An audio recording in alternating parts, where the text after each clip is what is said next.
Assalomu alaykum hurmatli o'zurko'ychilar. Dunyo Uyg'ur qurultayı Tor televiziyasi kundalik xabarlar programmasiga xush kelding. Men Hidoyat Musajon. Bugun 12 oyning 1-kuni chorshanba. Hammalarning mush vaqtda xayrlik bo'lsin.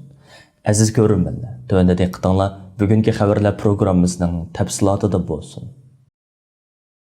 Növbətdə Amerikada xizmət ziyaretida bo'lib Dünya Uyğur Qurultayının rəisi Dolqun Aysa əpəndi 27 noyabr günü Qurultayının Amerikadakı Ali məsləhətçisi Dr. Rishad Abbas və Qurultayının Amerikadakı bəzi vəkillərinin həmrahlıqında Nyu-York şəhərində istiqamət qılıb turuyotgan milli ustazlarımızdan G'ulamiddin Ahmad əpəndimni uyda ziyaret qilib, onundan Qurultay nomidan samimiy hol so'rash bilan birga milli ustozimizning uzun yildan buyon Sharq Turkiston milliy mustaqillik kurashi uchun ko'rsatib kelgan izchil fidokorligiga alohida rahmat aytdi va ustozimizga Qurultay nomidan maxsus sharafnoma taqdim qildi. G'ulamiddin bugün bizim Dünya Qurultayının baş məsləhətçisi Dr. Rishad Abbas ve bizim başka New York, Washington etrafında yaşayotgan qarindoshlarimiz sizni alaydı bir yo'qlab keldik. Ko'p rahmat. Xabarınız ba Pragda 11 ayının 12 gündən 14 güngacha Dünya Qurultayının 7. qurultayını chaqirdik. Sizni alaydı şərəf yeminimizdə şəkildə təklifnamə əvətkən baranmay qılıb qaldınız, köңlümüz yerim boldu. Siz oxşaydigan yana bir qancha ustozlarimizni mı chaqirgan, baranmay qaldı. Ahmet Egan bəzimizni chaqirgan kelinmedi. Ama her zaman sizlarni biz qurultay vekilleri yani çunqur muhabbetle eslidik, yad ettik. Hem de qurultayga dünyanın hem yerden 200'den artıq saylangan vekiller kelip 3 gün ait muvaffaqiyatli qurultay oldu. Xitoy hükümeti bu qurultayni buzuş üçün, to'sish üçün her xil hareketlerini yapadi. Ama ait muvaffaqiyatli qurultay oldu. Siz o qurultayga o'zingiz boramısınızmı? Qisqa bir videoni Dr. Muhammed Emin orqali avatgansiz. Biz iyada qo'ydik uni. Bütün vekiller hayacanlandı. Sizge dua kıldı, salam yolladı. Salam yollaş bilen bizge sizge qurultayının ki rehberliği ve her qaysi vekiller sizge bir mukafat ne? Maşallah. Evet, Maşallah. Sizin şu Şarkı Türkistan davasıga milli hareketimizge bütün bir ömür kılgan hizmetleriniz için verilgen bir mukafat. Elbette sizin kılan hizmetlerinizni bir baha, onu ölçep bakın olmaydı. Ama şunda bolsun mu? Şu vekillerinin bütün soğutunu öz kulağım bilen bugün Dr. Rishad Abbas bilen birlikte bereyle dep şu adaya keldik. Sizni köydük, nayt yaxşı turupsiz, xursand bulduk. Sizin hayat hikayeniz, sizin müşta turup berişiniz bizning milliy mustaqillik hareketimiz uchun cho'ng bir bizga ma'naviy uzuq oldu.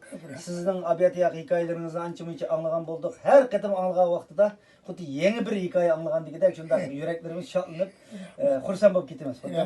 Alloh sizga uzun ömürler ato qilsin. Her zaman dua qilamiz. Yalnız bilan dunyoda nurg'unlagan bizga o'xshaydigan bolalarimiz va farzandlarimiz va sizning shogirdlaringiz va her zaman sizga dua qiladi dünyanın hem yerde. Köp rahmet. Bu hususen her birilerinin yani bizim Şarkı Türkistan liderlerinin temsilcileri yani örnek numuneleri sizler gelip alaydı.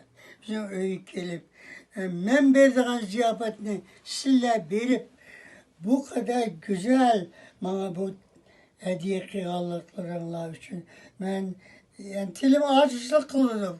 Yani rahmet etişka ondan yaxşırak bir gep tapamadım. Allah her birinizden razı olsun. Ben köp xursam ben kandaki ben özem pəxirlerim ben.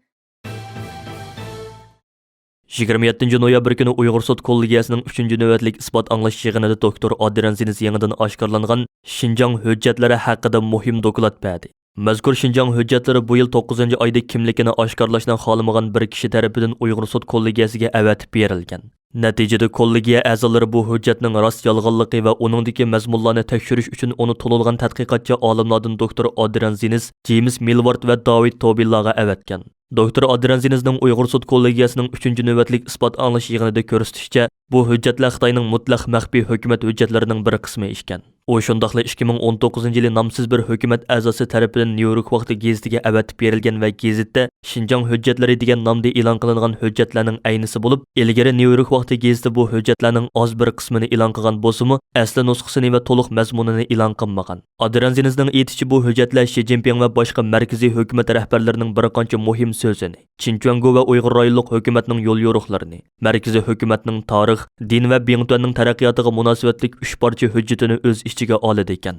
2014-yilga oid hujjatlarning ichidagi biri maxfiyatlik darajasi eng yuqori deb darajalangan bo'lib, bu odatda Xitoyning davlat maxfiyatligi darajalik hujjatlarga beradigan darajasi ekan va oshkorlangan taqdirda davlatning bexatarligi va manfaatiga alohida og'ir ziyon soladi deb yozilgan ekan. Yig'ib aytganda bu Xitoy davlat rahbarlarining eng maxfiy bayonlari asosidagi hujjatlarning ommaga oshkorlangan tunji o'rniki ekan. Adiranziniz bu hujjatlar orqali Xi Jinping va boshqa hukumat amaldorlarining buyruqlari va yerlikda yurgizilgan siyosatlar orasidagi zich bog'lanishni ko'rib olg'ili bo'ladiganligini aytdi. U mundaq dedi: Tadqiqotchilarimiz shuni isbotladiki, yuqori darajalik hukumat arboblarining yo'l-yo'riqlari bilan Uyg'urlarga qarshi yo'lga qo'yilgan keyingi siyosatlar o'rtasidagi bog'lanish biz burun bilgandan bak keng, tafsiliy va muhim. Bu material atalmış Şinjan'daki bastırışның asosiy jihatdan markaziy hukumat arboblarining 2014-yili o'tirg'i qo'yilgan aniq bayonlari va talablari bilan bog'lanishliq ekanligini isbotlab beradi. Masalan, uningda keng ko'lamda qayta tarbiyalash lagerlariga solash, emgak kuchlarini majburiy yutkash,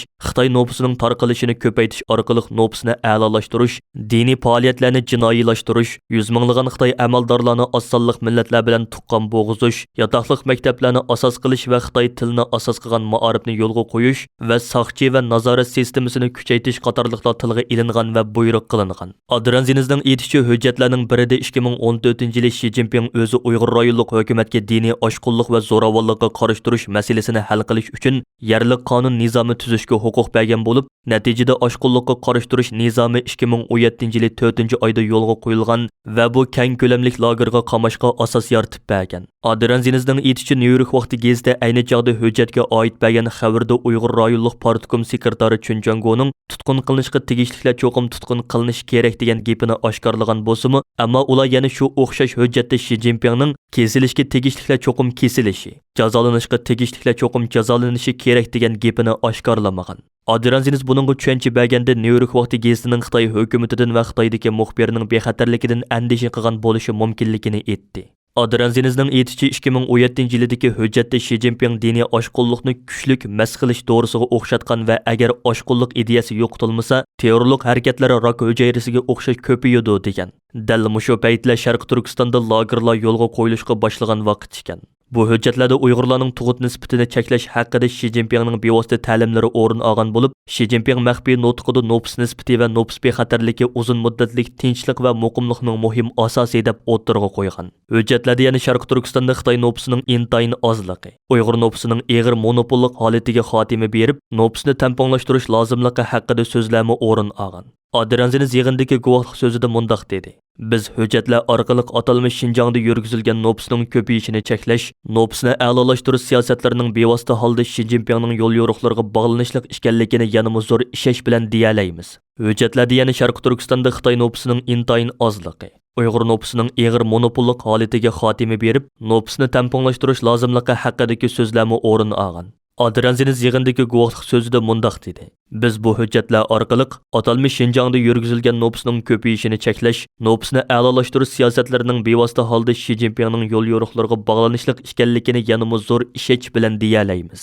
Adiranziniz yig'indagi guvohlik so'zida hujjatdagi qayta tarbiya lagerlari, ichkari o'lkalarga emgakchilarni majburiy yutkash, Xitoy tili ma'arifi va yotoqliq maktablarni umumlashtirish haqidagi yo'l yo'riqlarini tonishtirib o'tdi. U xulosa so'zida yangi isbotlar bizni Xitoy hukumatining nishoni haqida nihoyat muhim ma'lumotlar bilan ta'minlaydi. U rayonda yo'lga qo'yilgan siyosatlarning hargizmi yerlik siyosat va vaqtlik siyosatlar bo'lmasdan, balki markaziy hukumatning bevosita o'rinlashtirishidagi uzun muddatlik strategiya ekanligini, bu siyosatlarning planlovchilarining Xi Jinpingning o'z ichiga olgan markaziy hukumat rahbarlari ekanligini ko'rsatib beradi dedi. Adiranziniz isbot anglash yig'inidagi so'zini Xitoy hukumati Uyg'urlarga qaratayotgan yuqorqidagi siyosatlarini Xitoy tushi, bir balvoq bir yo'l qurilishi qatorli Xitoyning qudratli davlat holiga ep kelishda g'oyalarini ishga oshirishning kapolati deb qaraganlikdan, qachon shu g'oyalar ishga oshmoqchi bu vahshiyliklarni to'xtatmay davom qiladiganligini eskartish bilan oyoqlashtirdi. 3-navbatlik isbot anglash yig'ini oxirida doktor Adiranziniz, James Milward va David Tobilla yuqoridagi bu hujjat haqidagi savollarga javob berdi. Mazkur hujjatlarning asli nusxasi va tarjimasi asosidagi to'liq doklad 29 noyabr dushanba kuni Adiranziniz tarafidan e'lon qilindi va Uyg'ur sud kollegiyasi tor betiga qo'yildi.